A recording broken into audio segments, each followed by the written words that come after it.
सुख देने का कार्य करता है।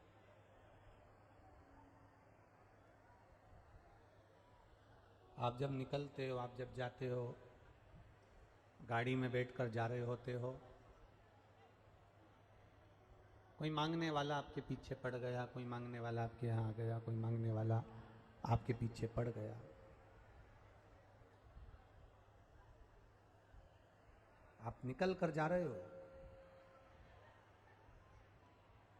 और कोई ने गाड़ी का कांच बजाया, कोई ने दरवाजा बजाया, कुछ दे दीजिए हमको, कुछ हमें प्रदान कर दीजिए।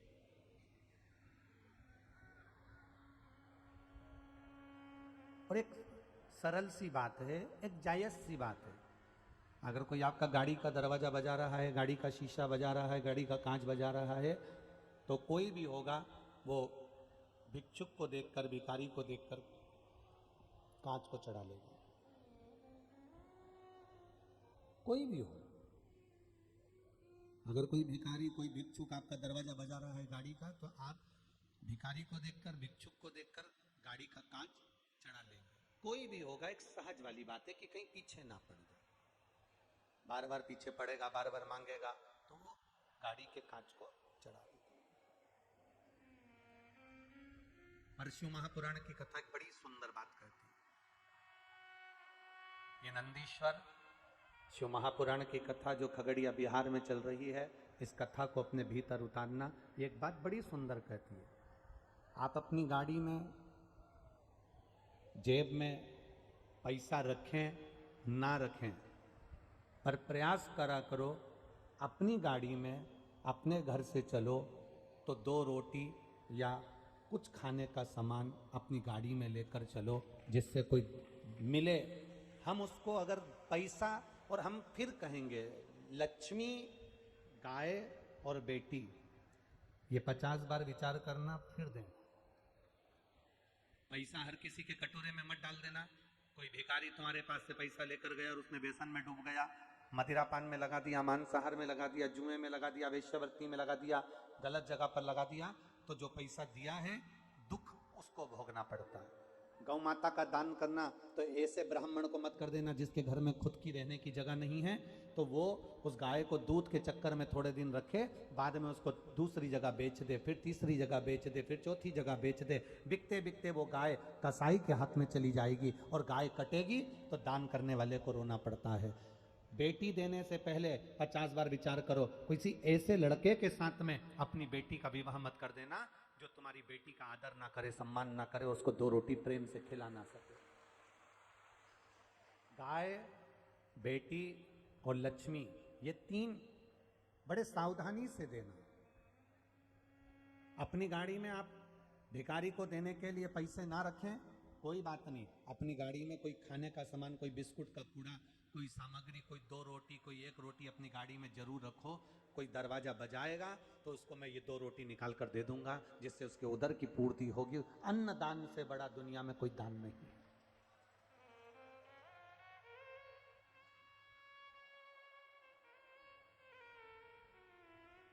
अन्नदान से बड़ा दुनिया में कोई दान नहीं है।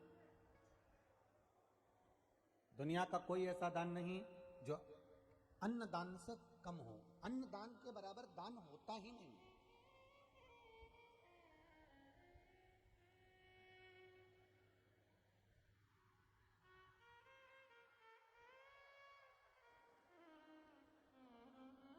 आपने अगर किसी भूखे को भोजन कराया है, किसी प्यासे को पानी पिलाया है, किसी को एक अन्न का दाना भी अगर आपने दिया है, तो उसके बराबर कोई दुनिया का दान नहीं।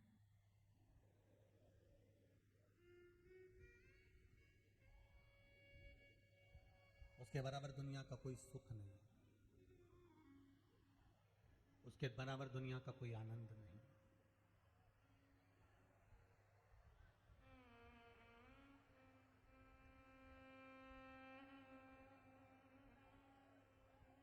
शिव कथा कह रही है।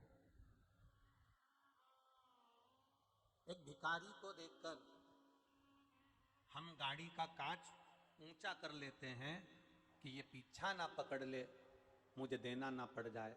आप धन भले मत दो, पर खाने का अन्न अवश्य दो, शिव पुराण कहती है, जैसे हम भिखारी को देखकर कांच चढ़ा लेते हैं, मान लो तुम भगवान के मंदिर गए और तुमने भगवान से कुछ मांगा और भगवान ने भी अपना कांच चढ़ा लिया, तो तुम्हें कैसा लगेगा? वो विचार करिए। हम ये नहीं कहते कि तुम तुम्हारा सर्वस्व लुटा दो या तुम्हारा पूरा धन तुम लुटा दो या दान कर दो, उससे मतलब नहीं। हम तो स्पष्ट आपसे कहना चाहेंगे कि सबसे पहले अपने परिवार में देखो कोई दुखी तो नहीं है, फिर अपने रिश्तेदारों में देखो कोई दुखी तो नहीं है, फिर अपने मोहल्ले में देखो कोई दुखी तो नहीं है, फिर अपनी कॉलोनी में देखो कोई दुखी तो नहीं है, फिर अपने प्रदेश में देखो कोई दुखी तो नहीं है, फिर अपने देश में देखो कोई दुखी तो नहीं है। अर्थात हम अगर पूरे संसार के लोगों का भला नहीं कर सकते तो अपना कोई परिचित हो, जिसको दवाई की जरूरत हो, जिसको भोजन की जरूरत हो, उसको आगे बढ़कर, अगर भगवान ने हमको दिया है तो उसको आगे बढ़कर हमें सहयोग प्रदान करना चाहिए।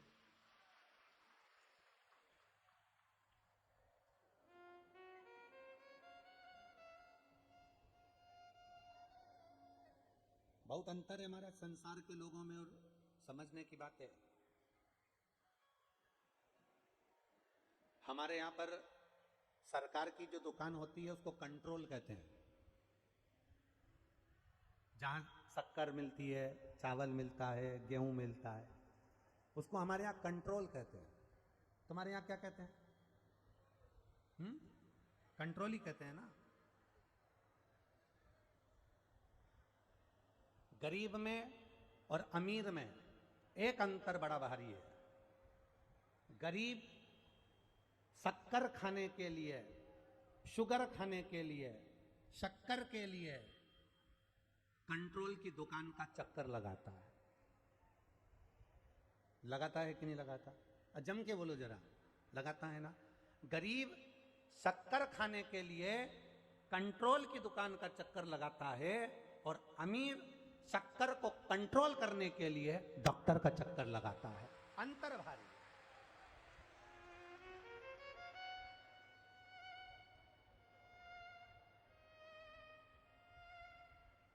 गरीब शक्कर खाने के लिए कि मेरे को शक्कर चाहिए, मैं चाय पीऊंगा, मैं दूध पीऊंगा, मैं दही में डालूंगा, मैं मिठाई बनाऊंगा, मैं पकवान बनाऊंगा। गरीब शक्कर खाने के लिए कंट्रोल दुकान का चक्कर लगाता है, और अमीर शुगर को, शक्कर को कंट्रोल करने के लिए डॉक्टर का चक्कर लगाता है। इन दोनों में जमीन और आसमान का अंतर है। भगवान से प्रार्थना करना, हम कंट्रोल का चक्कर लगाने चल जाएगा, पर डॉक्टर का चक्कर मत लगवाना, ऐसी कृपा हमारे ऊपर कर रखना। हम कंट्रोल का चक्कर लगाएं चलेगा, पर बार बार दौड़कर हमें डॉक्टर के पास जाना पड़ रहा है, बार बार दौड़कर हमें कितनी कितनी शरीर में बीमारियां बढ़ती चली जा रही है। पहले कैंसर जैसा रोग गांव में, नगर में, शहर में एक दो लोगों को होता था। आज के ज़माने में कैंसर जैसा रोग जिसको देखो मोहल्ले में दो चार को हो जाता है। बड़ा दिल दुखता है, बड़ा हृदय दुखता है। ये लीवर, ये किडनी, ये डैमेज होती थी, खराब होती थी, कुछ इक्का दुक्का लोगों की हो जाती थी, पर आज के समय में जिसको देखो हर 4-8 घर छोड़ के किसी ना किसी को दुख है। उसका कारण क्या है? अपने दुख का निवारण कैसे कर सकते हो? अपने दुख को कैसे समाप्त कर सकते हो? हमारा केवल इतना सा निवेदन है, अपने दुख का निवारण करने का सबसे सुंदर तरीका है, अपने घर से निकलो तो अपने घर से कुछ अन्न का, बिस्कुट हो, ब्रेड हो, या रोटी हो, या चावल हो, या तुम्हारे घर में जो सामग्री हो, पत्नी से कहना 2 रोटी ज़्यादा बनाना। क्यों? मेरी गाड़ी में रख देना, पेपर में लपेट कर। मैं चौराहे से निकलता हूँ, लोग दरवाजा बजाते हैं मेरी गाड़ी का, मैं उनको ये 2 रोटी दे दूंगा। मैं वहाँ से निकलूंगा तो मैं इनको ये दे दूंगा। मैं, कोई बच्चे भूखे मिलेंगे तो मैं उनको दे दूंगा। 2 रोटी मेरी गाड़ी में तू ज़्यादा रख देना, 2 रोटी मेरे टिफिन में ज़्यादा रख देना, किसी का मुंह झूठा करा दूंगा। उसका एक कारण होता है, हमारे धन, कमाए हुए धन में से अगर हम 1 रुपया भी अन्नदान का निकालते हैं, 1 रुपया का भी, 1 रोटी भी अगर हम अन्न किसी को खिला देते हैं, तो हमारा बुढ़ापा हॉस्पिटल में नहीं निकलता, परमात्मा की शरणागति में निकलता। हमारा बुढ़ापा डॉक्टर के चक्कर काटते नहीं निकलता, हमारा बुढ़ापा भगवान की शरणागति में निकलता है। हमने करा क्या? कमाया और अपने ऊपर खर्च कर लिया, भोग कर लिया, भोग करा, भोग करा, भोग करा, खूब अपने ऊपर लगाया, पर अपनी कमाई का हम एक अंश भी निकालकर परमात्मा की शरणागति में नहीं लगा पाए। महाराज कितना किस्मत वाला है ये गोस्वामी परिवार, श्री नवीन कुमार जी गोस्वामी और उनकी धर्म पत्नी श्रीमती खुशबू जी गोस्वामी। आपको हम धन्यवाद देते हैं कि आपने अपनी कमाई का सदुपयोग करा है और अपनी जिंदगी का सदुपयोग करा है।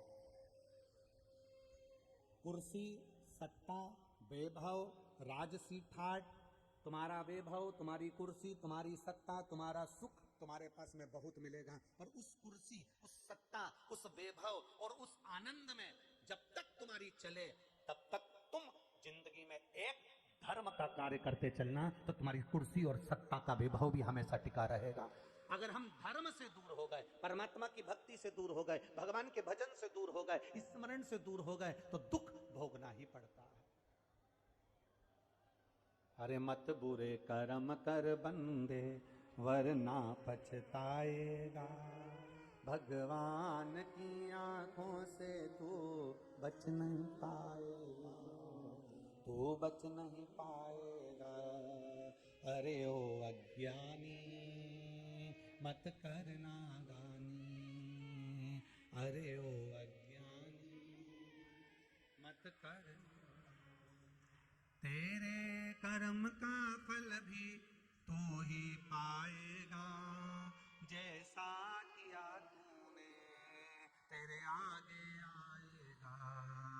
मत बुरे कर्म कर बंदे वरना पछताएगा, भगवान की आंखों से तू बच नहीं पाएगा, तू बच नहीं पाएगा। संसार में दुख सबके साथ में है। कोई सुखी इस संसार सागर में अगर आकर कोई सुखी हो जाए, ये बहुत बड़ी बात है। महाराज शिव पुराण कहती है, कोई तन दुखी, कोई मन दुखी, कोई धन बिन रहत उदास, तुलसी या संसार में सुखी राम का दास। संसार में एक सुखी है जो परमात्मा की शरणागति में बैठा है।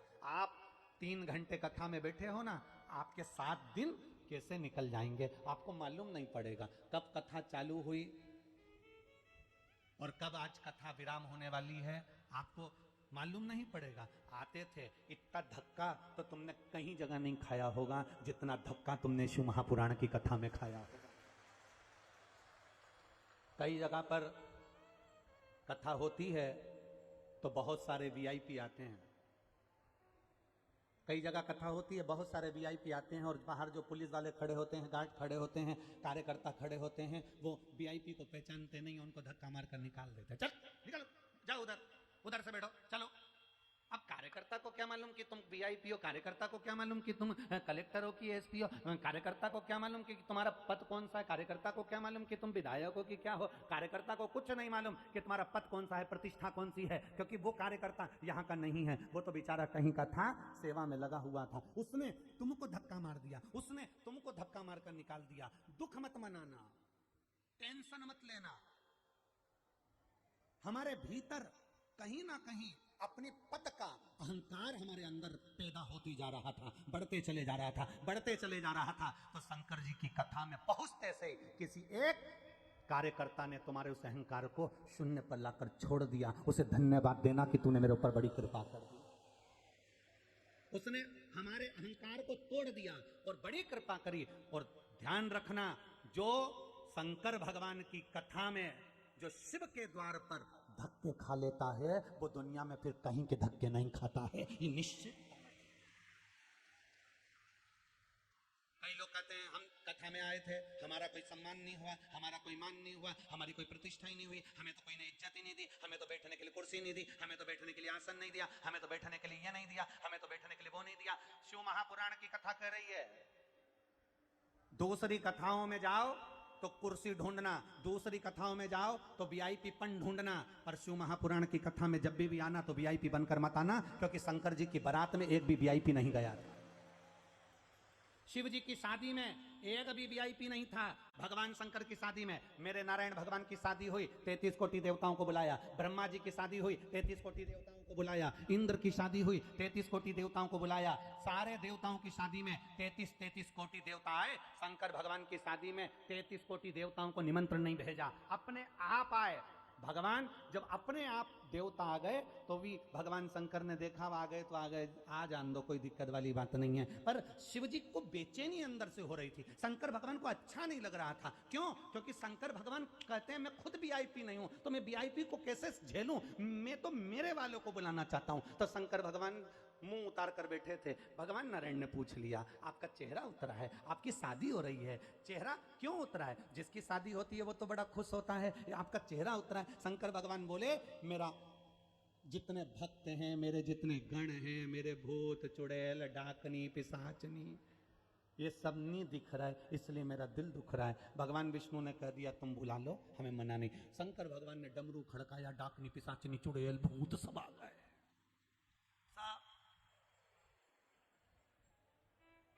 किसी को मतलब नहीं कौन वीआईपी था कौन क्या था, वहां तो सब अड़भंगे होकर नाच रहे थे। आगे आगे देवता कत्थक कर रहे थे, कत्थक।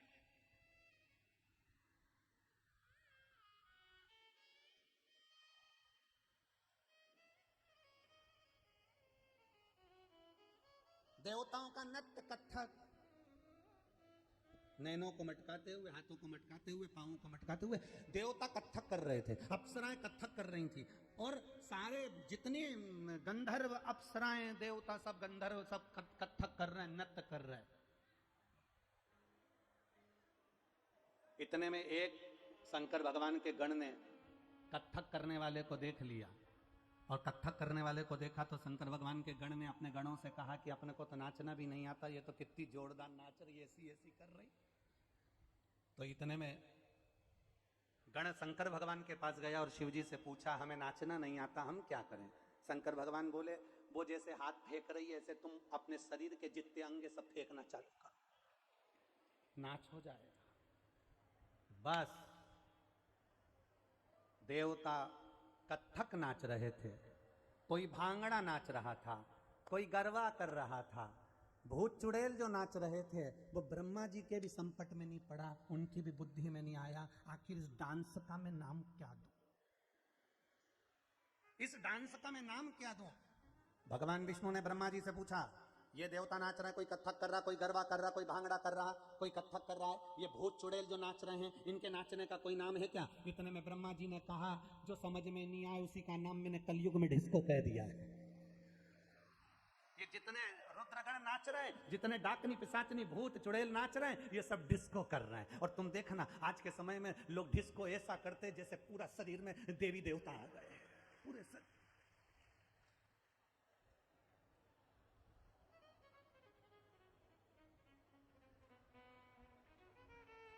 कहीं पांव हिले, कहीं हाथ हिले,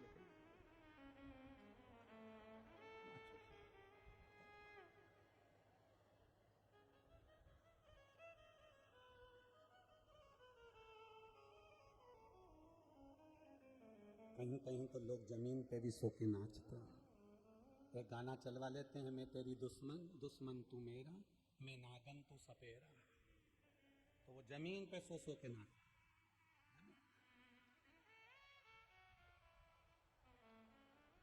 अब ईमानदारी से बोलो, ये जो नाचने का तरीका है डिस्को में, ऐसा लगता है जैसे लकवा लग गया,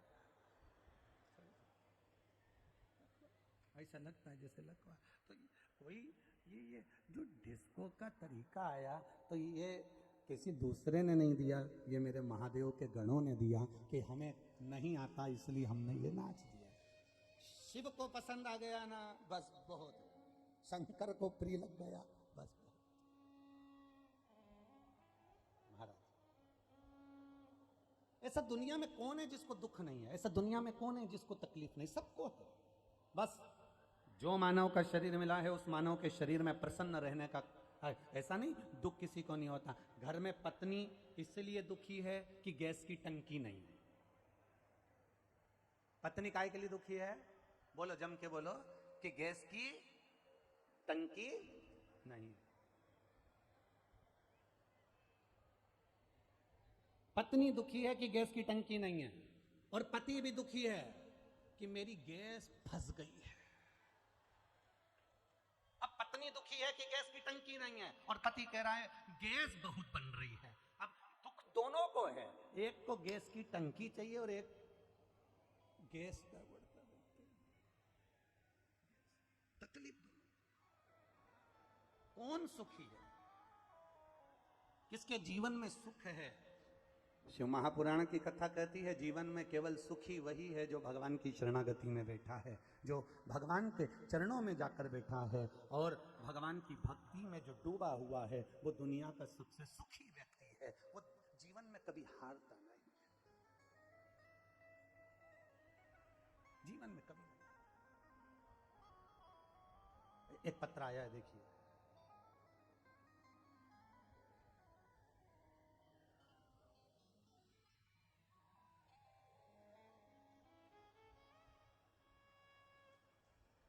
मेरा नाम मृदुला कुमारी, पति श्री सावन भदौरिया, पता बापू नगर बलुआही, जिला खगड़िया की रहने वाली हूँ। बलुआही, ठीक है, बलुआही है ना? हाँ ठीक है। मृदुला कुमारी, पति श्री सावन भदौरिया, पता बापू नगर बलुआही, जिला खगड़िया की रहने वाली हूँ। कहीं बैठी हो तो हाथ हिला सकती हैं, अगर कहीं बैठे हो तो दोनों हाथ ऐसे हिला देंगे। जहां कहीं भी बैठे हो हाथ हिला सकते हैं। जिला खगड़िया की रहने वाली हूँ। मेरी शादी वर्ष 2010 में हुई थी। 12 वर्ष बीत चुके थे गुरुदेव, संतान का सुख नहीं था। डॉक्टरों को दिखाया, 7-8 वर्ष तक लगातार केवल खगड़िया के ही डॉक्टरों को नहीं, पटना के डॉक्टरों को और बाहर भी जाकर दिखाया, पर संतान का सुख नहीं हुआ। डॉक्टरों का एक ही कहना था कि तुम्हारे संतान का सुख नहीं रहेगा। गुरुजी, मैं मानसिक रूप से डिप्रेशन में आ गई और लोगों से मिलना जुलना मैंने छोड़ दिया, क्योंकि जिससे मिलते थे वो एक ही कहता था बच्चा कब होगा, संतान कब होगी, बच्चे कब होंगे। तो डिप्रेशन में चली गई थी मैं, सबसे मिलना जुलना बंद कर दिया। कोरोना काल के अंतर्गत 2021 में मुझे मेरे एक परिचित ने बोला कि आस्था चैनल पर शिव महापुराण की कथा आती है, प्रदीप मिश्रा जी बाजते हैं, आप उसको सुनते क्यों नहीं? मैंने कार्यक्रम को देखना प्रारंभ करा और बाबा के अनुसार 2021 में दिसंबर के महीने में शुक्ल पक्ष की अष्टमी तिथि के दिन आपने एक उपाय बताया था कि ब्राह्मण के जोड़े को उसके बच्चे के साथ बेलपत्री के पेड़ के नीचे बिठाकर खीर भोजन करा दो, खीर खिला दो, और उस खीर को पति पत्नी दोनों बेलपत्री के पेड़ के नीचे ही उसको खा लें और दीप प्रज्वलित कर पूजन कर कर आ जाएं। बाबा, मैंने 2021 में दिसंबर के महीने में शुक्ल पक्ष में अष्टमी तिथि दिन सोमवार को मैंने ये वाला उपाय किया, और बाबा की कृपा का मैं क्या वर्णन करूं गुरुदेव। बस उपाय करा, कुछ दिन निकले और बाबा की कृपा से मेरा गर्भ ठहर गया, और बाबा की कृपा से 12 वर्ष के बाद मेरे यहाँ संतान की प्राप्ति हुई। ये शिव तत्व है। कहीं बैठे हो तो हाथ हिला सकते हैं, आप ही हैं, ले आओ बच्चे को, ले आओ। 12 वर्ष के बाद संतान की प्राप्ति, ये शिव है। ओ घड़ी, ये दयालु। खाली ना जाता कोई दर से तुम्हारे, खाली ना जाता कोई दर से तुम्हारे, मैं भी खड़ा हूँ नन्ही बाहें पसारो, अपने हृदय से लगा लो, गिरा जा रहा हूँ उठा।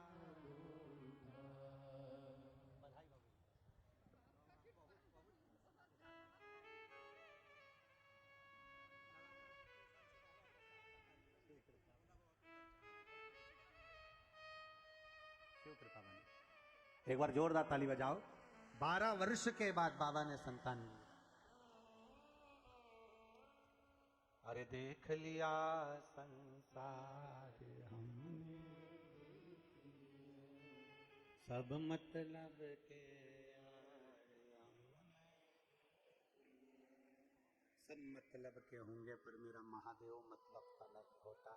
मेरा महादेव ये नहीं देखता कि आप कौन हैं,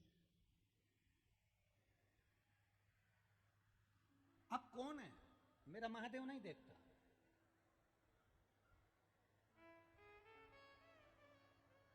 आप क्षत्रिय हैं, वैश्य हैं, ब्राह्मण हैं, शूद्र हैं, आप कौन हैं, मेरा महादेव नहीं देखेगा। मेरा महादेव तो इतना जानता है कि जो मेरे को दिल से भज लेता है, जो मुझे दिल से पुकार लेता है, जो मुझे दिल से अपना मान लेता है, मेरा बाबा कहता है मैं उसको खाली नहीं छोड़ता, उसकी झोली भर कर ही छोड़ता, दिल से पुकार। लोग कहते हैं सियोर वाले महाराज उपाय बताते हैं, टोटका बता देते हैं।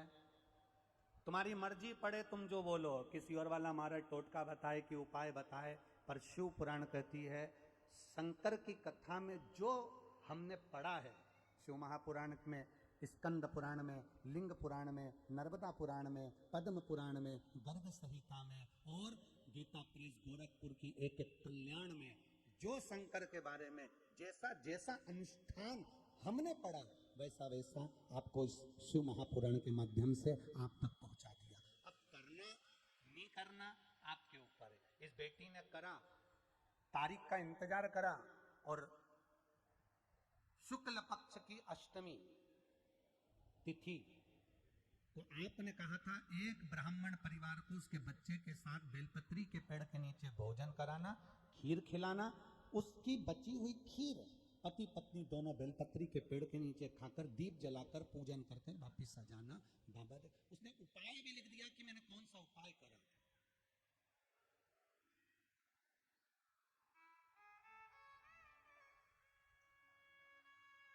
कई लोग कहते हैं गुरुजी हमने पशुपति व्रत करके देख लिया, हमने सफेद आंकड़े की जड़ बांध कर देख ली, हमने शंकर भगवान की बेलपत्र खाकर देख ली। हम कहते केवल तुमने एक बार करा और कहकर बता दिया, 2 बार करा और कहकर बता दिया, 3 बार करा और कहकर बता दिया। हमसे मत कहो, उसके दरवाजे पर, उसकी चौखट पर जरूर अपने विश्वास में थोड़ी कमी होगी। इसलिए देखो, सोने के आभूषण बनते हैं ना, उसमें अगर पीतल का टाका लग जाता है, बेचने के लिए जाओगे तो सोने की कीमत कम मिलेगी कि ज्यादा मिलेगी? बोलो बोलो, जम के बोलो। कम मिलेगी ना, क्योंकि पीतल का टाका लग गया, तांबे का टाका लग गया। अगर पीतल का टाका लगा है, तांबे का टाका लगा है, पीतल से उसको झाला गया है, तो सोने की कीमत घट जाती है। उसी तरह हमारे विश्वास में किंतु परंतु और कुछ ना कुछ हमारे भीतर संशय उत्पन्न हो जाता है, तो परमात्मा भी फल पूरा नहीं दे पाता है, परमात्मा भी थोड़ा दूर है। पहले वो परीक्षा लेता है, सबसे पहले वो परीक्षा लेगा आपकी। 1-2 महीने तो आपके, 3 महीने तो ऐसे ही निकल जाएंगे परीक्षा लेते लेते।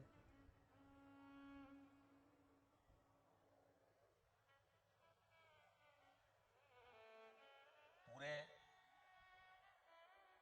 बेटे को, तुम्हारा बेटा 10वीं में है, 12वीं में है, 8वीं में है, 5वीं में है, चतुर्थी में है, तीसरी में है, 12वीं का एग्जाम दे रहा है, 9वीं का एग्जाम दे रहा है, 10वीं का एग्जाम दे रहा है, 8वीं का एग्जाम दे रहा है।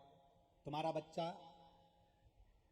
एकदम बिना पढ़े, बिना स्कूल गए परीक्षा देगा तो क्या पास हो जाएगा क्या?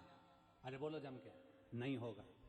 बच्चे को साल भर पढ़ना पड़ेगा, बच्चे को साल भर स्कूल जाना पड़ेगा, बच्चे को स्कूल में बैठकर अपनी हाजिरी भरवाना पड़ेगी, बच्चे को अपनी क्लास में रोज पहुंचना पड़ेगा, बच्चे को अपना स्कूल रोज अटेंड करना पड़ेगा। जो बच्चा नियम से स्कूल जाता है, जो बच्चा नियम से टीचर ने जो बताया बच्चा वैसा वैसा अगर तैयारी कर लेता है, टीचर ने जो बोला बच्चे ने वैसी पढ़ाई कर ली, टीचर ने जो बोला बच्चे ने वैसा होमवर्क कर लिया, टीचर ने जो बोला बच्चे ने अगर वैसा वैसा काम कर लिया, तो उस बच्चे को जिंदगी में कोई फेल नहीं कर सकता, वो बच्चा पास होकर ही मानता है। साल भर पढ़ना पड़ता है, तब एग्जाम दी जाती है, तब रिजल्ट आता है। उसी तरह हमें भी शंकर के मंदिर में साल भर जाना पड़ता है, भगवान शंकर को एक लोटा जल चढ़ाना पड़ता है। उनके टीचर ने जो बताया वैसा उस बच्चे ने करा तो पास हो जाता है, और इस टीचर ने तुमको जो बताया उसके नियम से करने होगे तो पास हो जाओगे। ये निश्चितता है। ये पढ़ाई पर, आपकी बुद्धि पर यह भाव आना चाहिए कि आप कर क्या रहे हो, आप कैसा आनंद लेना चाहते हो, आप कैसा भजन करना चाहते हो, आप कितना कीर्तन करना चाहते हो, आप ये ऊपर है।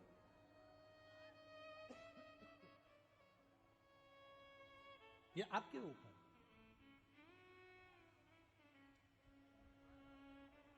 शिव कथा कर रही है, भगवान शंकर का संवाद कर रहा है, शिव महापुराण की कथा।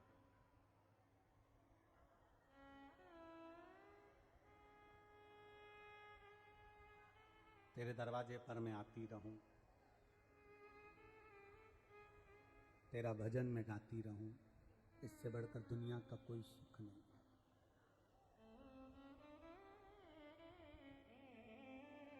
बहुत विडंबनाओं में संसार चल रहा है,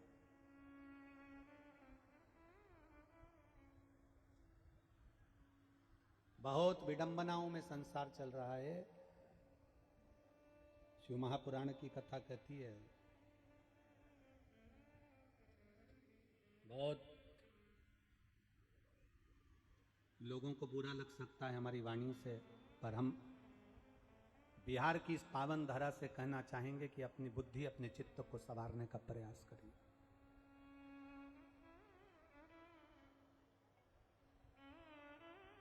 तन को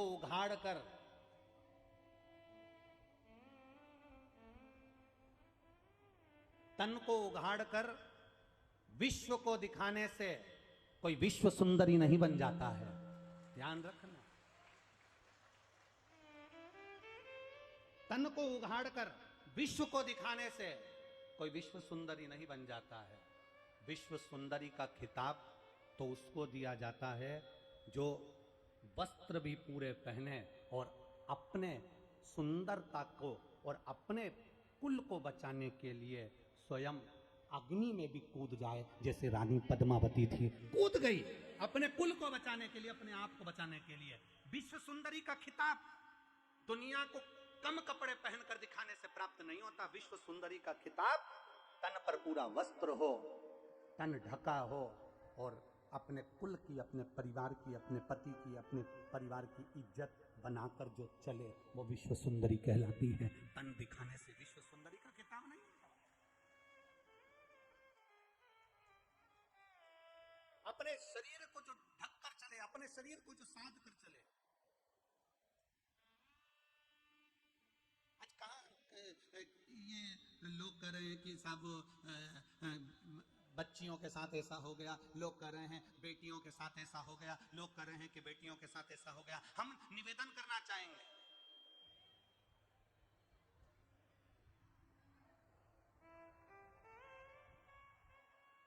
बनने वाली फिल्मों पर, बनने वाले नाटकों पर अगर थोड़ा सा कंट्रोल करा जाए और उन नाटक में आने वाली बेटियों को, नाटक में आने वाली बहनों को कपड़े हमारे सनातन हिंदू धर्म के व्यवहारिक पहनाए जाएं, तो आने वाली पीढ़ी भी उनके जैसे कपड़े पहनना चालू कर देगी। वस्त्र की सुंदरता से, आपकी सुंदरता,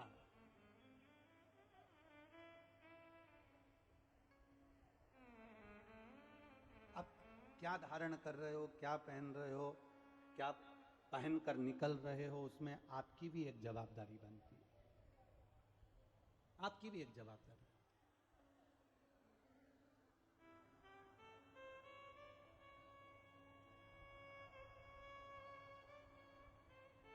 भगवान की भक्ति, उस पर किया गया भरोसा, उस पर की गई दृढ़ता हमारे जीवन में सुख का अनुभव करा देती है। कोई आपसे कह दे कि मैं आपको दुखी नहीं होने दूंगा, कोई आपसे कह दे मैं तुझे तकलीफ में नहीं आने दूंगा, फालतू की बात है, फालतू। एक लड़का लड़की गार्डन में बैठे थे, बगीचे में, और गार्डन में बगीचे में बैठे हुए लड़की लड़के से कह रही थी, बस अपन दोनों की शादी हो जाए, मैं पूरे घर को स्वर्ग बना दूंगी।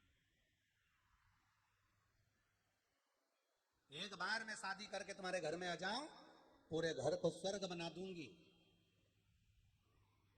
वहीं से एक व्यक्ति निकल कर जा रहा था और उसने घूम कर देखा कि कितनी विचित्र बात कर रही है कि एक बार अपनी शादी हो जाए मैं घर को स्वर्ग बना दूंगी। तो उस व्यक्ति ने चिल्ला कर कहा, ये घर को स्वर्ग बनाएगी और घर में रहने वालों को स्वर्गवासी बनाएगी। जितने घर में रह रहे होंगे उनको स्वर्गवासी का निश्चित था।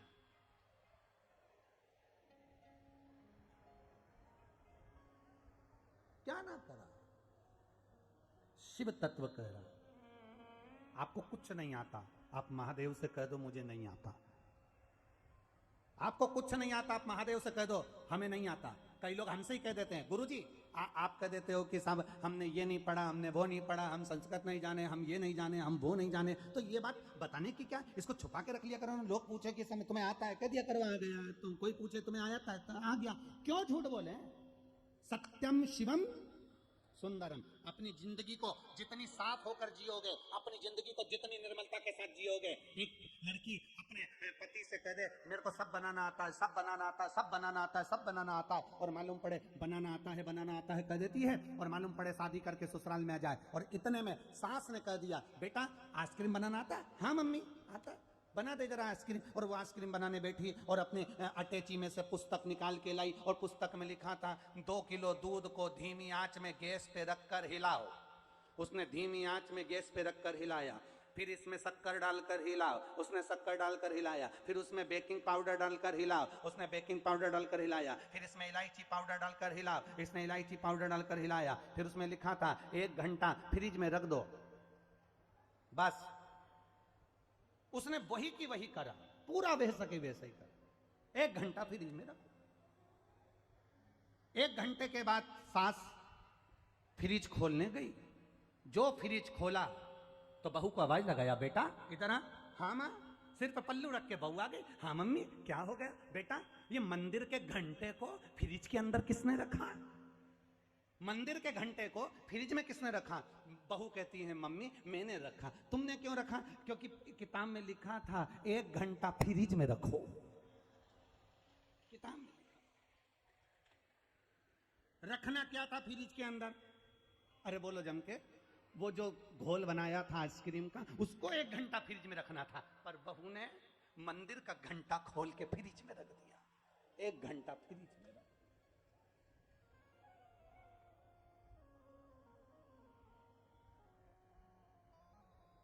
इससे तो मुंह से कह देती मम्मी मेरे को बनाना नहीं। सत्य बोलो।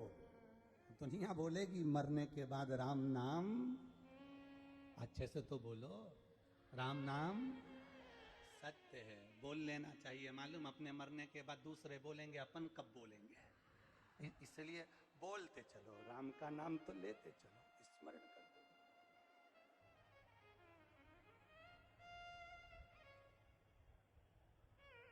शिव नाम लेते हुए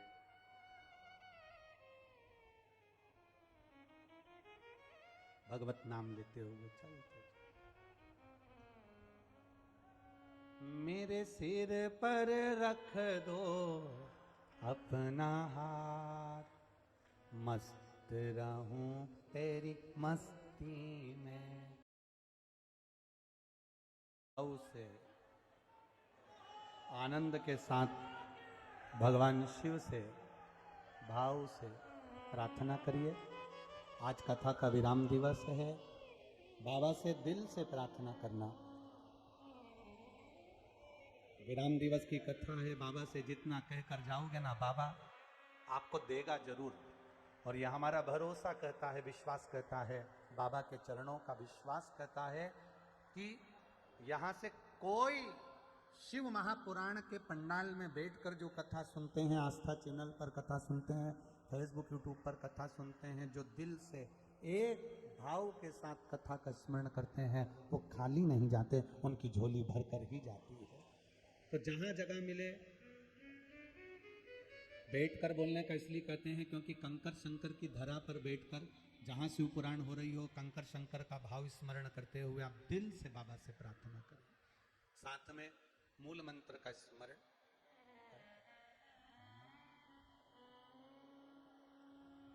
श्री शिवाय नमस्तु,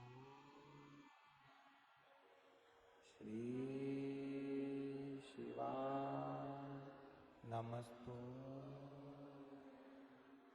श्री शिवाय नमस्तु, श्री शिवाय नमस्तु, श्री शिवाय नमस्तु। भोला सब दुख काटो ओ भोला, सब दुख काटो मारा। शिव शंकर जपो तेरी माला, भोले बाबा जपो तेरी माला, भोला सब दुख काटो ओ भोला, सब दुख काटो। वेश है मंगल मंगलकारी, वेश है मंगलकारी, शमशान वासी शमशान वासी ओ भोला, सब दुख काटो ओ भोला, सब दुख काटो। भगवान शिव से करी गई प्रार्थना खाली नहीं जाती। शिव महापुराण की कथा कर रही है, भगवान शंकर का संवाद कर रहा है। नंदीश्वर शिव महापुराण की कथा कहती है, नंदी भगवान शंकर का प्रिय बना। एक दिन स्वयं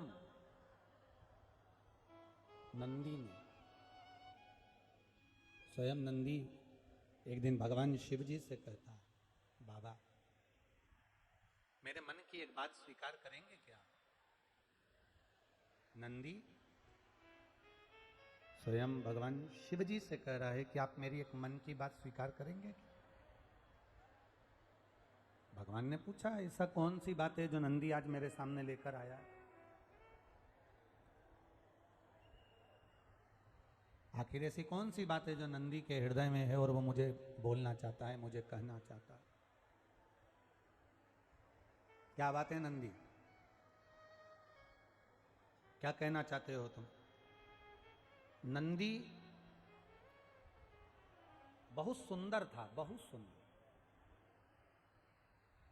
शिलाद मुनि का जो पुत्र था वो इतना सुंदर, क्योंकि मेरे ओघड़दानी मेरे शंकर भगवान इतने सुंदर हैं कि दुनिया के लोग हर जितनी भी आरती होती है, जितनी भी स्तुति होती है, आरती के बाद चाहे तुम राम जी की आरती गाओ, चाहे कृष्ण जी की आरती गाओ, देवी जी की आरती गाओ, चाहे देवता की आरती गाओ, चाहे किसी की भी आरती गाओ, आखिरी में आरती में शंकर भगवान का नाम तो तुमको लेना ही पड़ता है। कर्पूर गौरम करणाव तारम, ये बोलना ही पड़ता है। क्यों? क्योंकि शिव सर्वाधिक सुंदर है, शंकर भगवान अति सुंदर है, इसलिए उनके नाम किया गया था सत्यम शिवम सुंदर। बहुत सुंदर है मेरे महादेव, मेरे शंकर भगवान बहुत सुंदर। अब जब मेरे ओघड़दानी मेरे भोलेनाथ जी इतने सुंदर हैं, तो उनका ही एक प्रतिबिंब नंदी के रूप में है, तो नंदी सुंदर नहीं होगा क्या?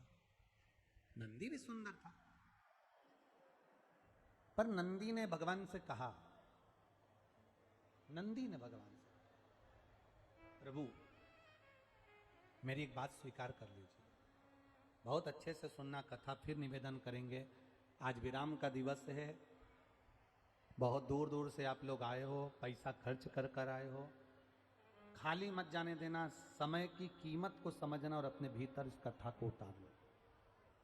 और यहाँ से जब जाओ तो बाबा से प्रार्थना कर कर जाना, बाबा मेरी झोली खुशियों से भरना, मैं भी किसी पंडाल में फिर बैठकर कथा सुनूं, ऐसी कृपा करना।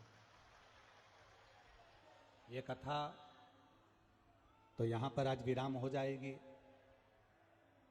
5 तारीख से पुष्कर जी में, पुष्कर मेला ग्राउंड में 1 बजे से 4 बजे चालू हो जाएगी राजस्थान में। सावन के पहले हफ्ते की कथा रहेगी। अब की बार सावन 2 हैं क्योंकि अधिक मास आया है। किस्मत वाले हैं आप और हम सभी जो पूरे अधिक मास में और पूरे श्रावण के महीने में शिव महापुराण की कथा सुनेंगे और अपने जीवन को धन्य बनाएंगे। पूरे सावन और पूरे अधिक मास, पूरा सावन पूरा अधिक मास। और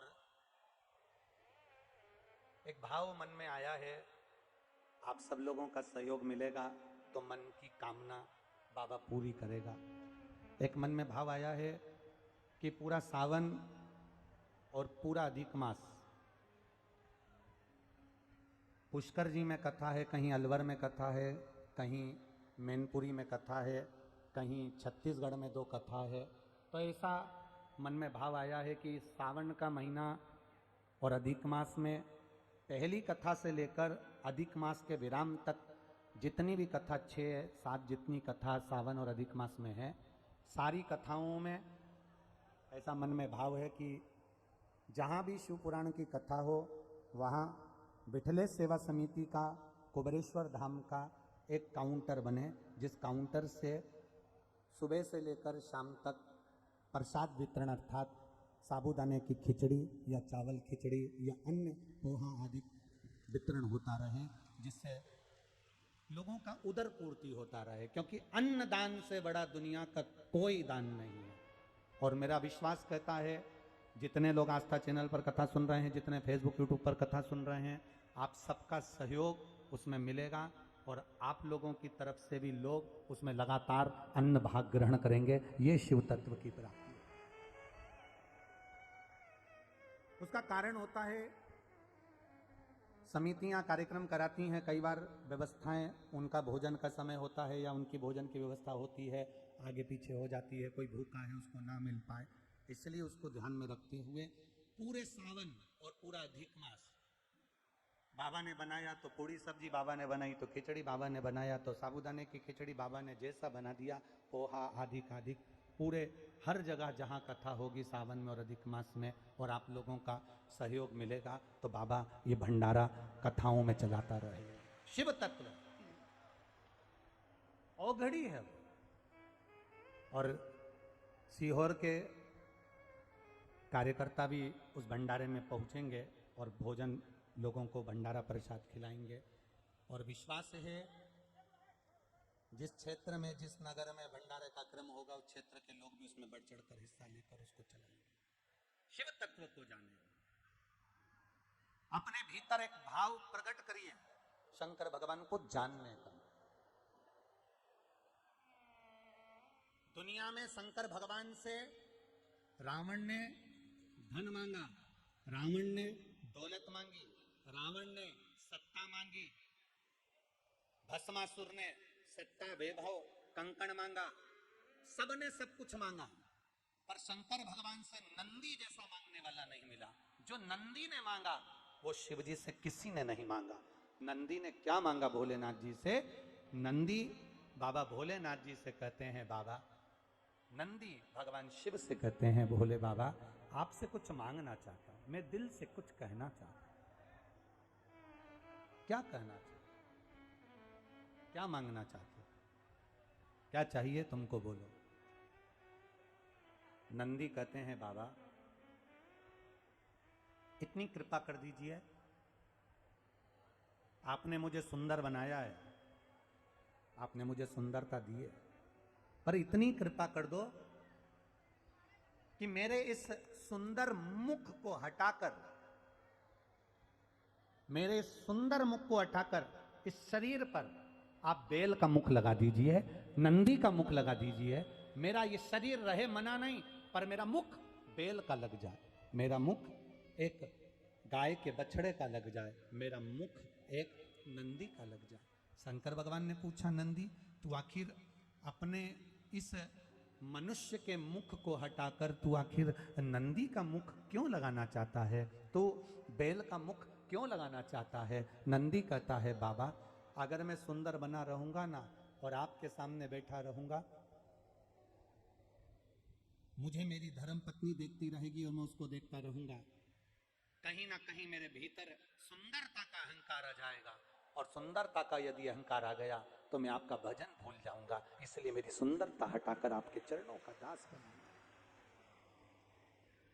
अब शिव की कृपा देखिए,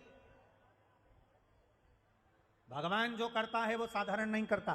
शंकर भगवान ने नंदी का मनुष्य का चेहरा हटाकर नंदी को बेल का मुख लगा दिया। बेल का मुख लगाकर नंदी कैलाश पर्वत पर घूम रहे थे, आज अति प्रसन्न थे, घूम रहे थे। इतनी ही देर में लंका का राजा रावण वहां से निकल कर जा रहा था। नंदी की प्रसन्नता थी, और नंदी की प्रसन्नता के कारण नंदी घूम रहे थे, भ्रमण कर रहे थे, और नंदी जब घूमते घूमते जा रहे थे तो लंका का राजा रावण वहां से निकल कर जा रहा था। लंका का राजा रावण निकल रहा था। अब लंका के राजा रावण ने चलते चलते चलते चलते जब देखा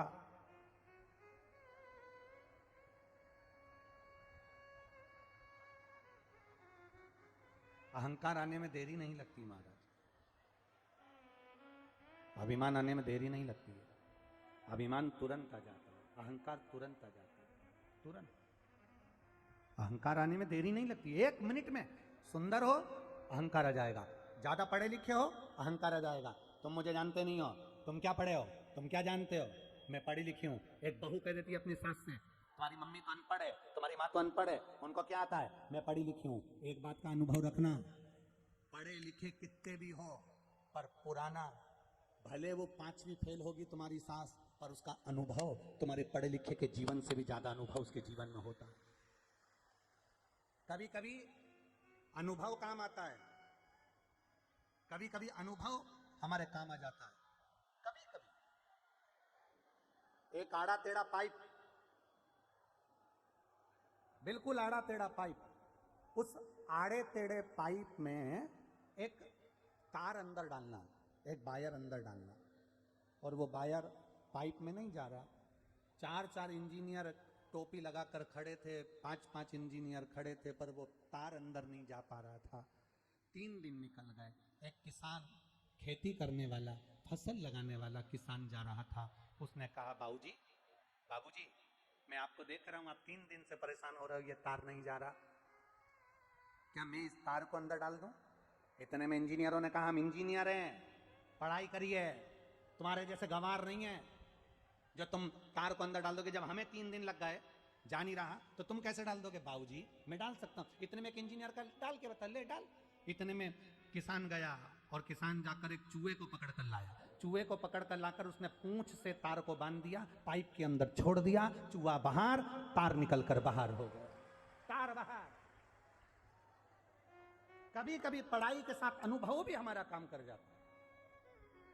जरूरी नहीं कि तुम्हारी सास पढ़ी लिखी नहीं है, तुम्हारी सास विद्वान नहीं है, तुम्हारी सास ने MBA BA नहीं करा, MTech नहीं करा, CA नहीं करा, डॉक्टरी की पढ़ाई नहीं करी, इंजीनियरिंग की पढ़ाई नहीं करी। तुम्हारी सास ने हो सकता है कॉलेज की पढ़ाई नहीं करी, पर सास भले पढ़ी लिखी ना हो, पर उसका अनुभव बहुत पुराना होता है, दुनिया के धक्के खाकर वो आगे बढ़ी होती है, तो तुम्हारे लिए ज्ञान के मार्ग को प्रशस्त कर देती है।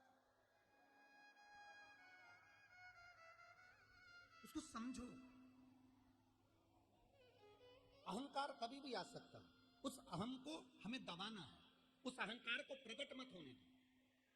आप सुंदर हो, अहंकार आ सकता है, आप विद्वान हो, अहंकार सकता है। आप ज्ञानवान हो, अहंकार आ सकता है। आपने सारे वेद, सारे पुराण, सारे शास्त्र सब पढ़ रखे हैं, आप में विद्वत्ता का अहंकार आ सकता है कि मैंने जो पढ़ रखा है, क्या जानता है कोई, मैंने पढ़ रखा है, एक एक श्लोक याद है, एक एक अक्षर याद है, एक एक शब्द याद है, पूरा रटा रटाया है मेरे को, ये तुम्हें अहंकार आ सकता है।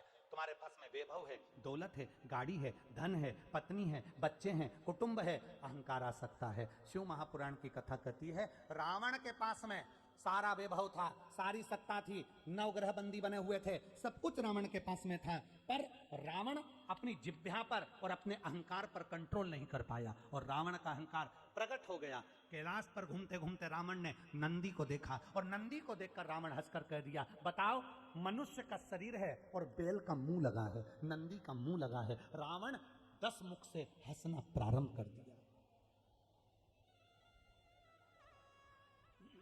रावण जब 10 मुख से हंसना प्रारंभ करा, रावण ने जब हंसना चालू करा, नंदी को बुरा नहीं लगा, क्योंकि नंदी ने भगवान से खुद मांगा था कि मेरा चेहरा बदल दो, खुद मांगा।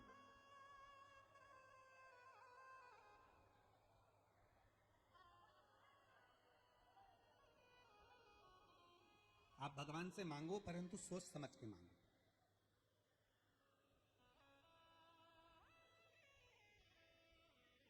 एक व्यक्ति भगवान से हमेशा कहता था, भगवान मुझे ऐसा बना दो, लोग मुझे पैसा दे ही दे, दे ही दे, दे ही दे, और मैं किसी को नहीं दूं। भगवान ने उसको भिखारी बना दिया।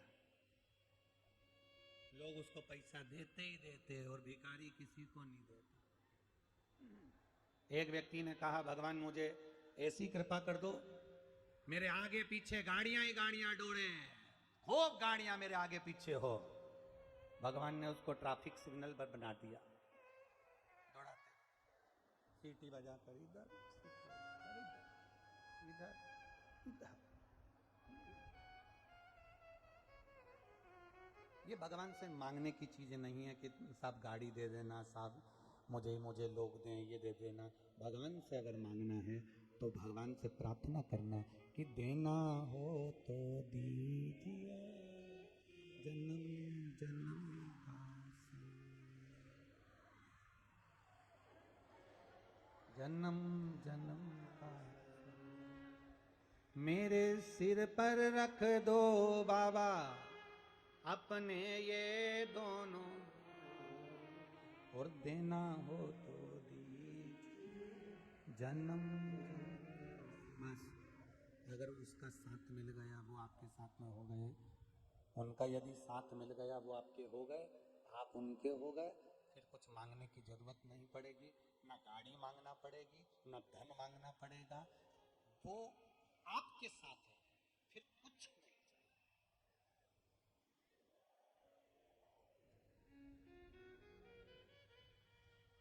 आपका पति आपके साथ बाजार जा रहा है,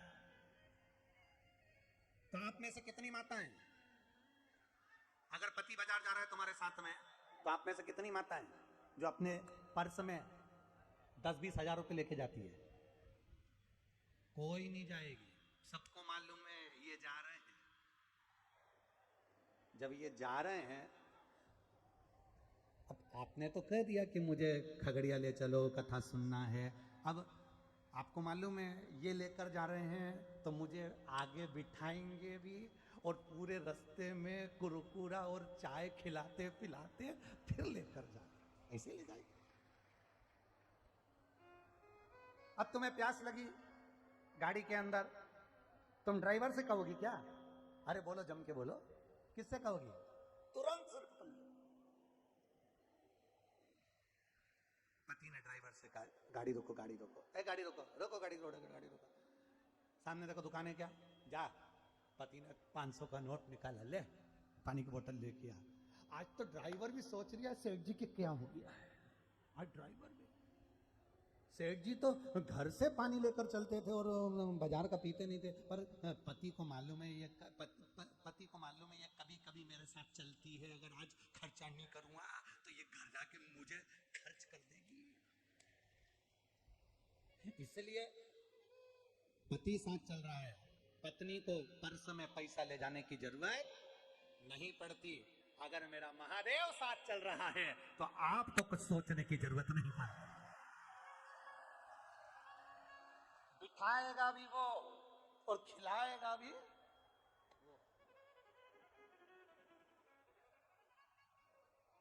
सब हम तो बाबा के भरोसे। 7वें दिन के पहले दिन ये भजन लिया था, है ना, और आज फिर 7वें दिन भी एक बार।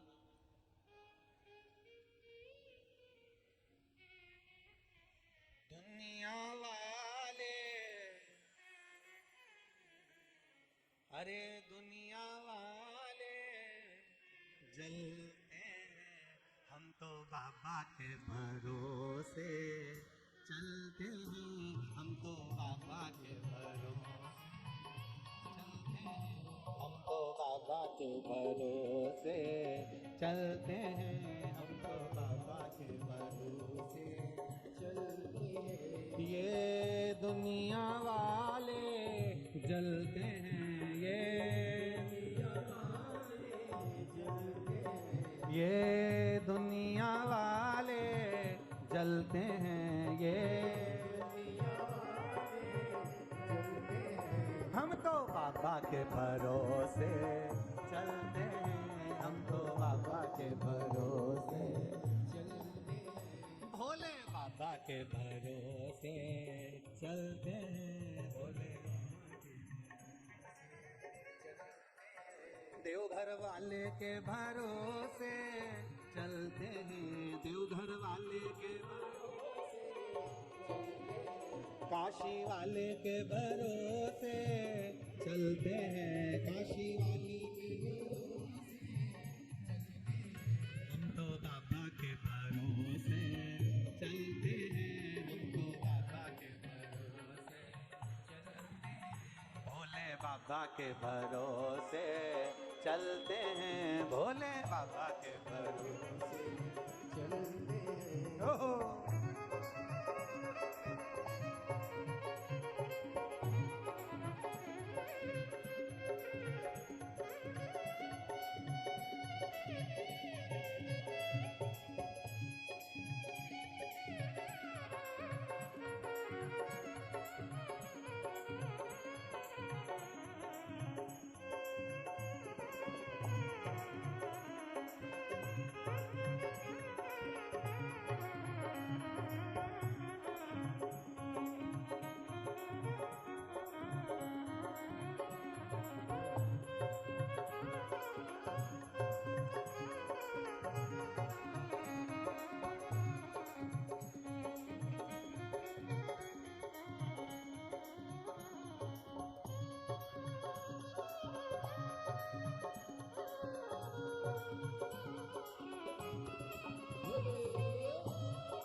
सब भक्तों से मिलना सिखाया, सब भक्तों से मिलना सिखाया।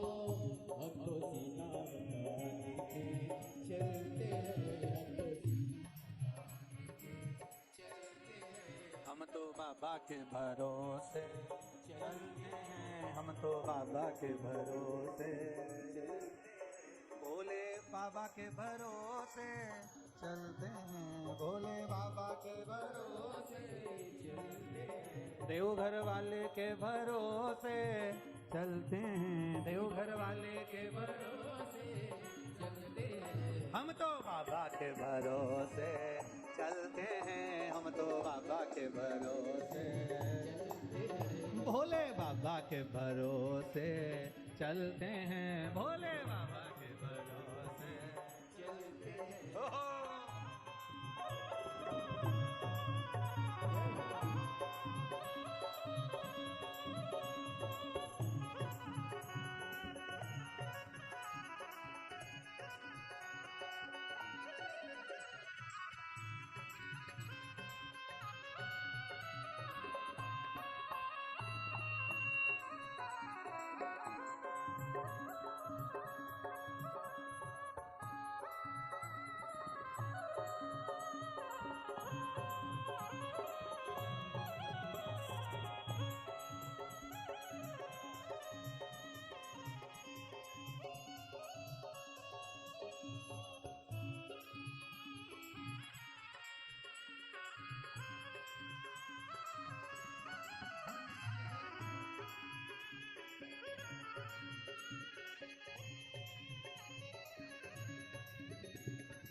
देवघर वाले के भरोसे चलते हैं, देवघर वाले के भरोसे कुबेर बाबा के भरोसे चलते हैं, कुबेर बाबा के भरोसे चलते हैं, हम तो बाबा के भरोसे चलते हैं, हम तो बाबा के भरोसे चलते हैं, भोले बाबा के भरोसे चलते हैं, भोले बाबा के भरोसे चलते हैं, भोले बाबा के भरोसे चलते हैं, भोले बाबा के भरोसे चलते हैं। ये दुनिया वाले जलते हैं, ये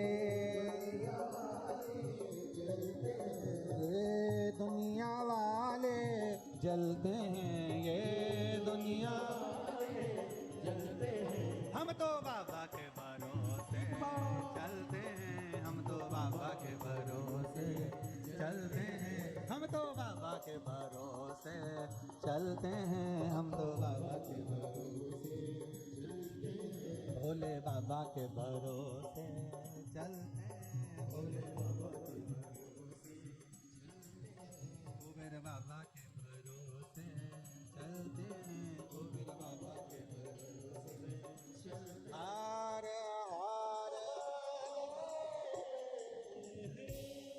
अपने स्थान पर बैठकर भगवान शिव से अपने मन की बात बड़े भाव के साथ जहां जगह मिले वहां बैठो। कार्यकर्ताओं से भी निवेदन है, बार बार मौका नहीं मिलेगा, बैठकर बाबा से प्रार्थना करो, दिल से कह लो बाबा से, भाव से कह लो। जहां जगह मिले वहां बैठ जाओ, बड़े भाव से, आनंद से, देव अधिदेव महादेव से अपने हृदय की बात, अपने मन की बात कहो।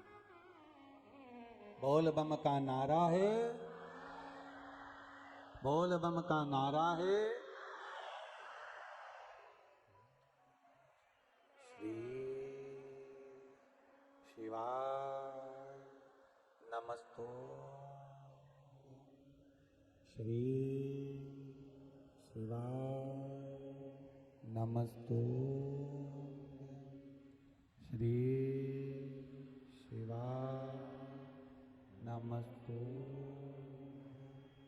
श्री शिवाय नमस्तो,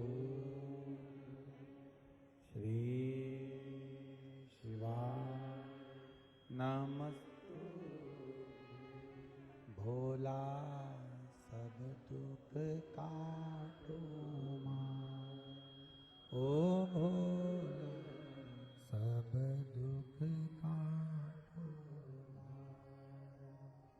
शिव शंकर जपूं तेरी माला, भोले बाबा जपूं तेरी माला, भोला सब दुख काटो, ओ भोला सब दुख काटो। वेश है मंगल मंगलकारी, वेश है मंगल शमशान वासिया, शमशान वासिया, ओ भोला सब दुख काटो, ओ भोला सब दुख काटो। नंदी के ऊपर लंकाधिपति रावण हंस दिया, अहंकार प्रकट हुआ है, हम सामने आया। अहंकार प्रकट हुआ इसलिए नंदी को देखकर लंकाधिपति रावण हंसा। हम दूसरे को देखकर जब हंसते हैं जब हमारे भीतर थोड़ा अहम आ जाता है। कभी जिंदगी में एक बात अपने उतार कर रखिएगा कि विकलांग को, मंदबुद्धि को, किसी के शरीर में कष्ट है, कोई विकलांग है, कोई मंदबुद्धि है, किसी के शरीर में कोई दुख है, तकलीफ है, कष्ट है, उसको देखकर कभी नहीं हंसना। बहुत शरीर से अगर हेल्थी है, देखते निकाल, शरीर से बहुत कोई हेल्थी है, कोई दुबला है, कोई रोगी है, उसको देखकर कभी ना हंसा जा, कभी ना हंसे। ध्यान रखो अपने जीवन में कि बाबा देवाधिदेव महादेव से ये प्रार्थना करो कि हमारे भीतर कभी कोई ऐसा अहंकार पैदा मत करना कि हम किसी पर हंसे। रावण नंदी पर हंस दिया, रावण नंदी पर हंसा, और नंदी पर रावण जब हंसा तो नंदीश्वर कुछ बोले नहीं, जा रहे थे नंदी तो निकलकर। रावण नंदी का हाथ पकड़े और नंदी का हाथ पकड़कर रावण ने फिर ठाका लगाया।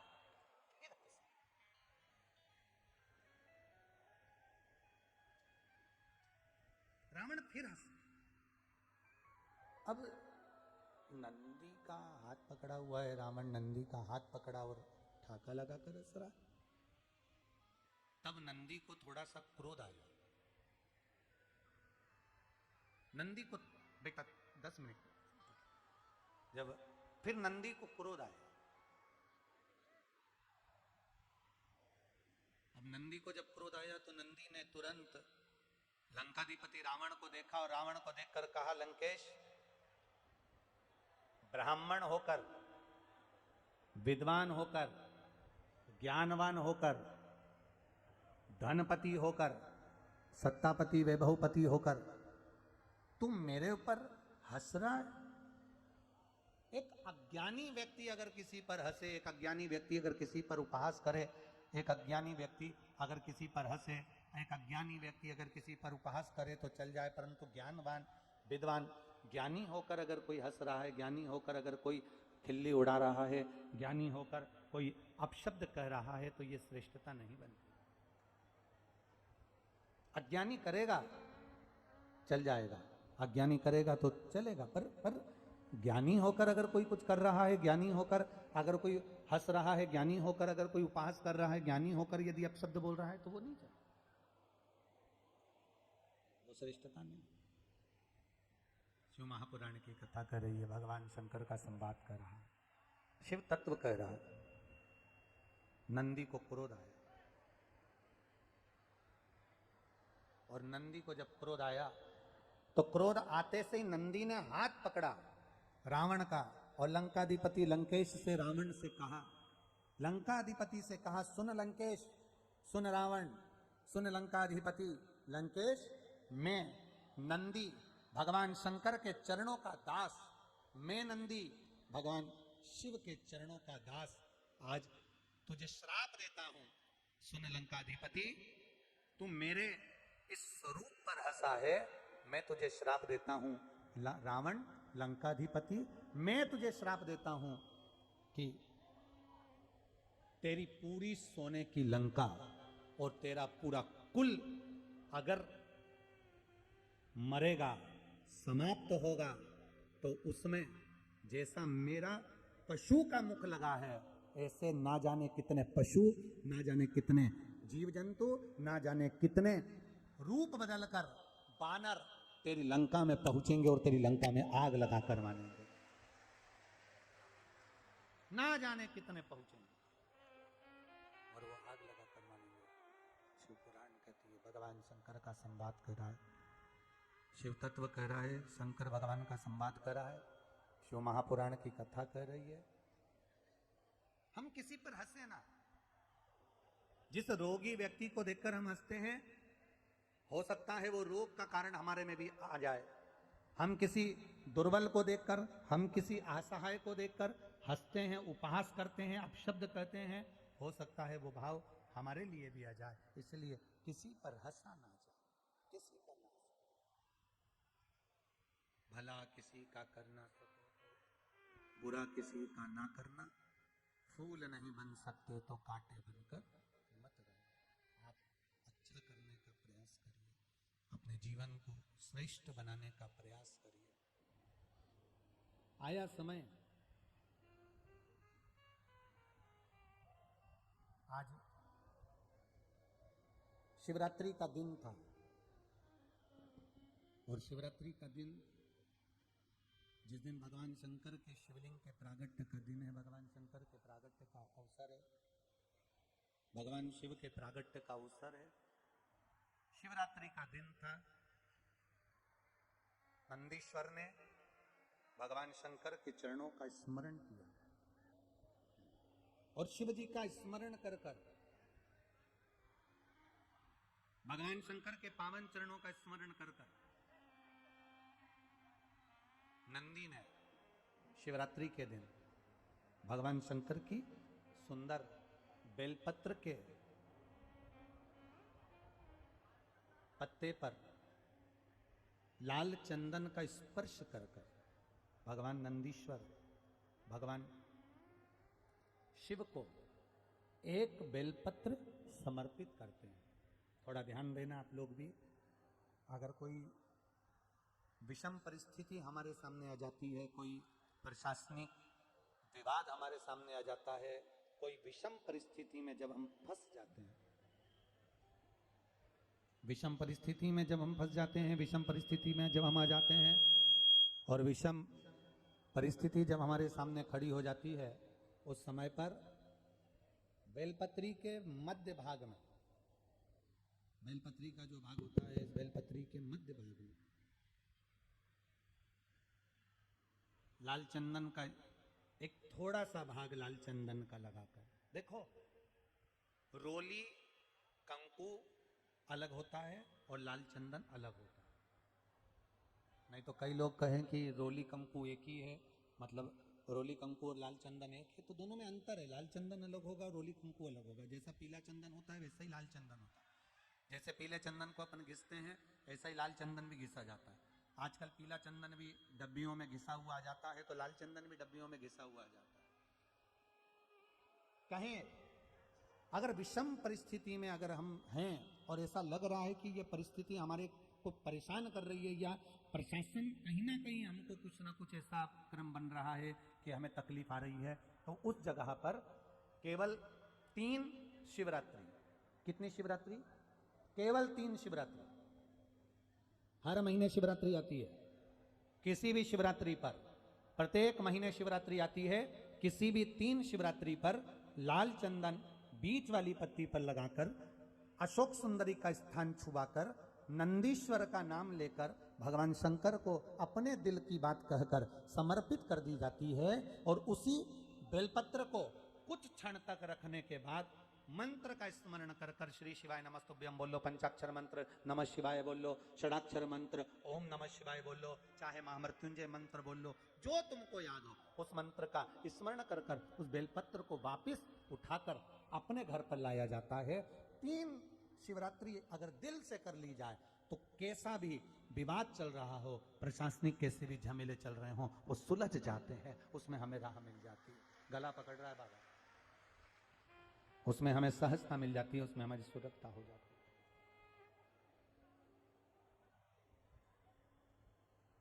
है। एक बेलपत्र नंदीश्वर का नाम स्मरण कर कर चढ़ाई जाए। हमने आपको पहले कहा था कि दवाइयां खाओ, अगर डॉक्टर को दिखा कर आ रहे हो, दवाइयां खा रहे हो, दवाई नहीं लग रही है, शरीर ठीक नहीं हो रहा, तो कौन से महादेव का नाम लेकर दवाई खाना चाहिए? जम के बोलो जरा, कुंदकेश्वर। कौन से महादेव? कुंदकेश्वर। अगर हमको लग रहा है कि हमेशा घर में क्लेश हो रहा है, लड़ाई हो रही है, झगड़ा हो रहा है, विवाद पर विवाद हो रहा है, तो लोटा भरकर जल अवधूतेश्वर महादेव का नाम लेकर चढ़ाया जाता है। कौन से महादेव? अवधूतेश्वर।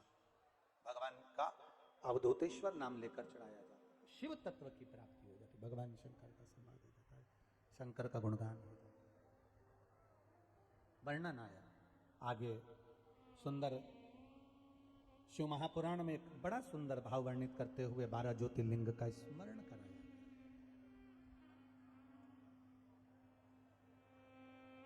बोलना है, क्या बोलना है?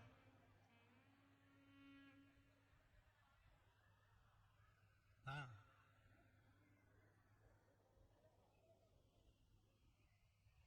क्या बोल रही है?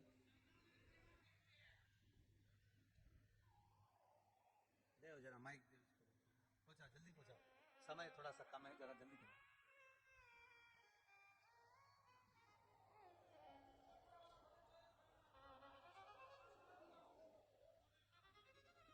ऐसा बोल रही है क्या? दो जरा माइक, दो जरा, जल्दी बोलो बेटी। श्री शिवाय नमस्तुभ्यम। श्री शिवाय। कहाँ से आई हो? मेरा घर यही है, खगड़िया। जी बेटा बोलिए। बाबा हम जब से सुने का ध्यान निकला, 2 दिन सपना में देखे, सबसे जो करवा रहे मुझसे भी हम बोलेंगे, हमको बाबा से मिलना है। बोले बाबा नहीं मिलेंगे। भैया से भी बोले, बोले पत्र लिखना पड़ेगा। हम बोले मुँह से बोलेंगे, बाबा बोले नहीं सुनेंगे। खुद से बाबा हिम्मत बना और आपसे बात बोले जी जी, हमको सिर्फ बात लेना है बाबा से। जी जरूर जरूर जरूर। शिव तत्व हर हर महादेव। बैठिए बैठिए। 12 ज्योतिर्लिंग का स्मरण भगवान शिव करा रहे हैं। 12 ज्योतिर्लिंग के स्मरण की कथा तुम रुका जी चंचुला देवी से कर। जब चंचुला देवी से 12 ज्योतिर्लिंग का चरित्र वर्णन किया, उसमें प्रथम सोमनाथ जी का वर्णन करा। चंद्र को काया रोग हुआ, बाबा ने वो काया रोग से चंद्र को मुक्त किया, काया रोग से मुक्त किया।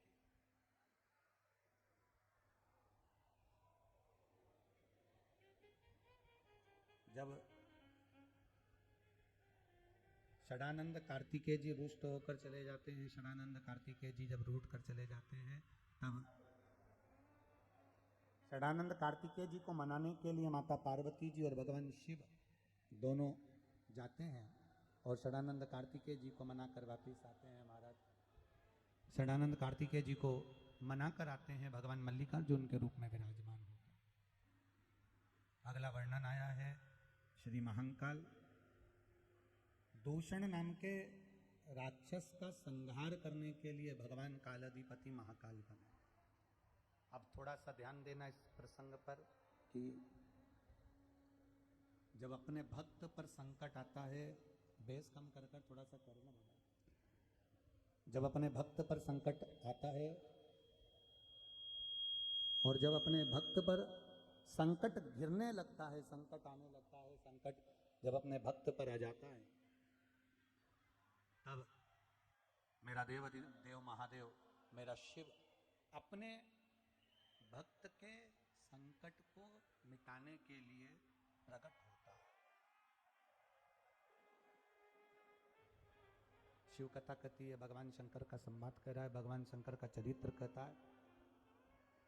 आप अगर शंकर की भक्ति में डूबे हुए हो, भगवान शिव की भक्ति में लगे हुए हो, शंकर भगवान की भक्ति में अगर तुम रमे हुए हो, तो यह निश्चित है,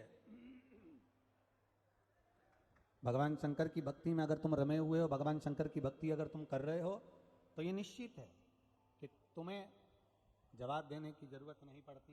कान लगा के सुन लो, तुम्हें जवाब देने की जरूरत नहीं पड़ती। जवाब तुम्हें नहीं देना पड़ेगा। अगर आप शंकर भगवान को एक लोटा जल चढ़ा रहे हो, शिव की भक्ति कर रहे हो, शंकर भगवान का गुणगान कर रहे हो, शिव नाम में डूबे हुए हो, तो जवाब तुम्हें नहीं देना है। जवाब देने वाला स्वयं काल अधिपति महाकाल राजा बैठा हुआ है, वो जवाब दे देता है। आपको जवाब देने की जरूरत नहीं पड़ती, आपको जवाब नहीं देना पड़ता। दूषण नाम के राक्षस के संहार के लिए मेरे काल अधिपति महाकाल राजा प्रकट हो गए। मेरे महाकाल बाबा सामने प्रगटे और महाकालेश्वर उनका नाम हुआ। अगला वर्णन आया है श्री ओमकारेश्वर। विंध्य नामक पर्वत के तप करने पर भगवान ओमकारेश्वर के रूप में प्रकट हुए। ओमकार के रूप में नर्मदा जी के घाट पर वो प्रकट होते हैं। अगला वर्णन आया श्री केदारनाथ। नर नारायण ने तप किया और नर नारायण तप कर कर भगवान शिव को प्राप्त करेंगे। नर नारायण ने तप कर कर भगवान शंकर को प्राप्त किया। भगवान केदारेश्वर के रूप में विराजमान है। अगला वर्णन है श्री भीमा शंकर। कुंभकर्ण की धर्मपत्नी करकटी के गर्भ से एक बेटे ने जन्म लिया था जिसका नाम था भीम, जो उपद्रव मचाता था, बहुत उपद्रव करता था, बहुत उपद्रव में लगा रहता था। सारे मंदिर देवालय तीर्थ सब तोड़ दिए थे उसने, सब कुछ समाप्त कर दिया था उसने, सब कुछ नष्ट कर दिया था उसने।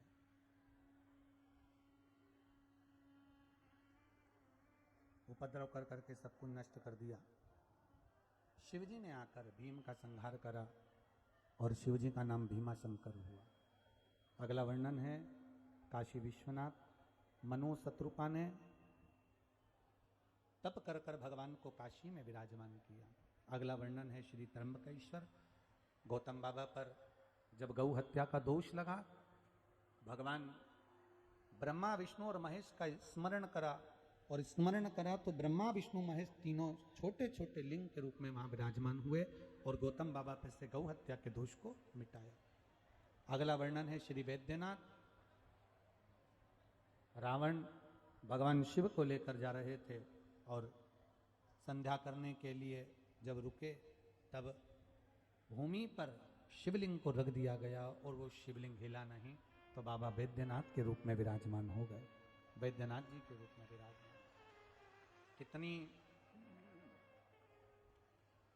कितना पवित्र भाव है।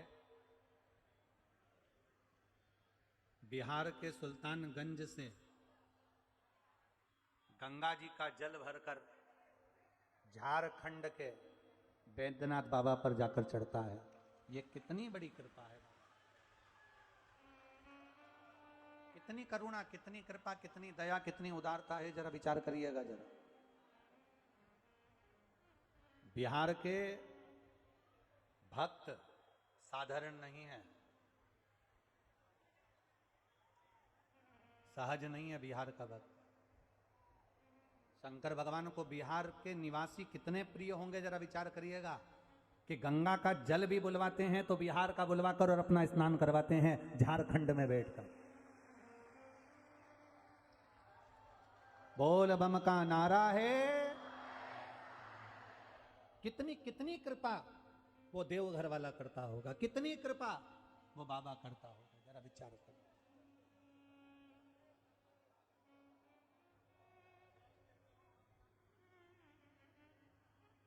कई लोग कह रहे थे गुरुजी आप बिहार जा रहे हैं, बिहार में शिव भक्ति का इतना भाव केवल देवघर के आसपास में ही नजर आता है, परंतु हमारा विश्वास कहता है कि बिहार के कण कण में गंगा का पानी है, तो बिहार के कण कण में शंकर भी समाया हुआ है। सहज नहीं है महाराज। बाबा वैद्यनाथ जी के रूप में विराजमान हुए। अगला वर्णन आया श्री नागेश्वर जी का। दारुक नाम के राक्षस का संहार भगवान ने करा, नागेश्वर के रूप में विराजमान हुए। फिर अगला वर्णन आया है श्री रामेश्वर जी का। भगवान शिवलिंग की स्थापना कर कर लंका पर चढ़ाई करे। अगला वर्णन आया है श्री कृष्णेश्वर जी का। सुधर्म नाम के ब्राह्मण की 2 धर्मपत्नी थी, सुदेहा और घूष्मा।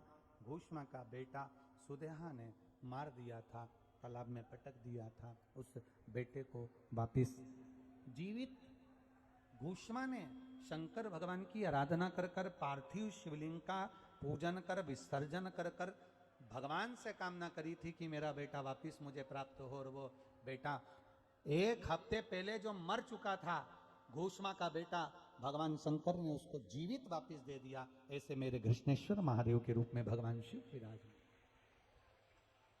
शिव महापुराण की कथा कहती है, भगवान शंकर का संवाद कहता है, शंकर जी की सुंदर पावनमय आनंदमय कथा कहती है। चंचुला देवी जो कथा श्रवण कर रही थी अपने पति के लिए, पति प्रेत योनि से छूट जाता है और बिंदु भगवान शंकर का भक्त बनकर शिव के चरणों का दास बन जाता है। भगवान शंकर के चरणों का दास बना बिंदु। चंचुला देवी ने भगवान शिव के नाम का स्मरण किया। एक बेधव्य है चंचुला। चंचुला का पति मर चुका था, प्रेत योनि में जा चुका था।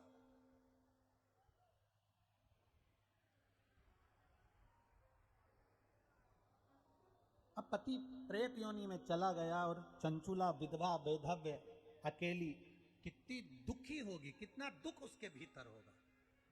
पर वो चंचुला ने शंकर भगवान की आराधना कर कर, शिव जी पे 1 लोटा जल चढ़ाकर, शिव महापुराण की कथा सुनकर अपने पति को भी कैलाश धाम दे दिया और खुद भी अपने पति के धाम में अखंड सौभाग्यवती होकर चली।